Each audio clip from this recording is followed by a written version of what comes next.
सो 1935 तक हमने देख लिया था, जहाँ पे इंडियन नेशनल कांग्रेस ने ऑफिशियली डिमांड किया था कॉन्स्टिट्यूशनल असेंबली की। इसके बाद ब्रिटेन कुछ ऑफर लेके आए थे। क्यों लेके आए थे? क्योंकि आप सबको पता है कि वर्ल्ड वॉर चल रहा था और उसमें उनको भारत के सपोर्ट की आवश्यकता थी।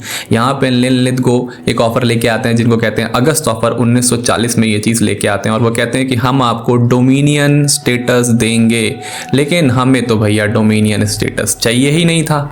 उसके बाद आता है क्रिप्स 1942 में और ये बोलते हैं कि हम भी आपको डोमिनियन स्टेटस देंगे, लेकिन वर्ल्ड वॉर में हमारी सहायता करो। एक ही बार को, एक ही चीज़ को बार बार लेके आ रहे थे ब्रिटिश। और उसके बाद आता है 1945 में वेवल प्लान, जिसको शिमला कॉन्फ्रेंस भी बोलते हैं। 1945 में ये प्लान आता है और यहाँ पे जो वाइसरॉय होते हैं वो होता है लॉर्ड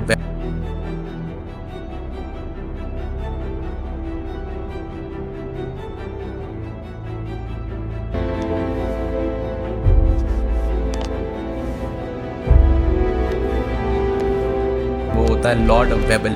इसको पॉलिटिकल डेडलॉक को ख़त्म करने के लिए लाया गया था, क्योंकि जो ऑल इंडिया मुस्लिम लीग थी और जो कांग्रेस थी वो दोनों एक मत पर नहीं आ रहे थे, इसलिए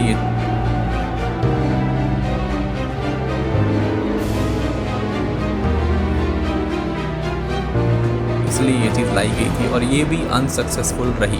तो ऐसा कहा जाता है कि जो तीनों प्लान थे वो रिजेक्ट कर दिए गए, क्योंकि कांग्रेस को पूर्ण स्वराज चाहिए था और ब्रिटिश डोमिनियन स्टेटस दे रहे थे।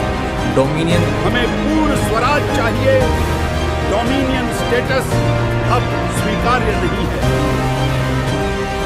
डोमिनियन स्टेटस का सिंपल मतलब ये होता है कि देखो, सेल्फ गवर्नमेंट तुम्हारी रहेगी, यानी कि लॉ तुम खुद बनाओगे, कानून तुम खुद बनाओगे, लेकिन अभी भी तुम पूरी तरह से इंडिपेंडेंट नहीं हो। इसका मतलब है कि अभी भी आपके ऊपर ब्रिटिश एम्पायर ही बैठा हुआ है, आप सिर्फ एक सेल्फ गवर्नमेंट चलाओगे।